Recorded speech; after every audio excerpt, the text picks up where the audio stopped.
আমাদের মাঝে বড় একটা মাছ। আসসালামু আলাইকুম। আজকে আমি আসছিলাম মাছ ধরার জন্য। আর প্রথমত একটি ছিপ বানানোর জন্য বাঁশ কাটতে আসলাম। বাঁশের যে আগা থেকে একটি ছিপ বানাবো। আমি বাঁশের আগাটা কাটার জন্য বাগানের ভিতরে আসছিলাম এবং কাটা হয়ে গেছে।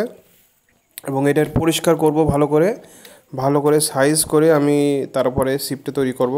দেখতে পাচ্ছেন আমি ছোট করে সুন্দর করে একটি আগা কেটে নিয়েছি বাঁশের। আর এটা আমি সুন্দর করে একটি ছিপ তৈরি করব এবং মাছ ধরবো। মূলত আমি বড়শি কিনে নিয়ে এসেছিলাম বাজার থেকে ফুল সেট আপ সহ। আমার হাতে দেখতে পাচ্ছেন বড়শি। এই বড়শি দিয়ে আমি মাছ ধরবো। আর এটা সম্পূর্ণ কিনে আনছিলাম বাজার থেকে। আর তাই বাঁশের আগা কেটে নিয়েছি, এটা তৈরি করতেছি। দেখুন আমাদের সাথে আপনারা থাকুন। আমাদের ভিডিও যদি আপনার ভালো লেগে থাকে অবশ্যই জানাবেন।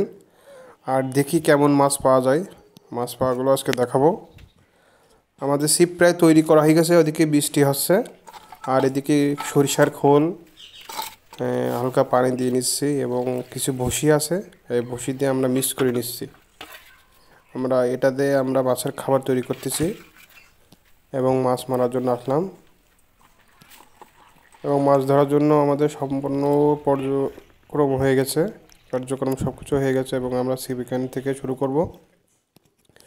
এবং আমরা অলরেডি একটা মাছ পেয়েছি, দেখতে পাচ্ছেন অলরেডি বড় একটা মাছ পেয়েছি। আনুমানিক কেজির উপরে হবে এই মাছটি। আর যদি আমাদের ভিডিও ভালো লেগে থাকে অবশ্যই জানাবেন।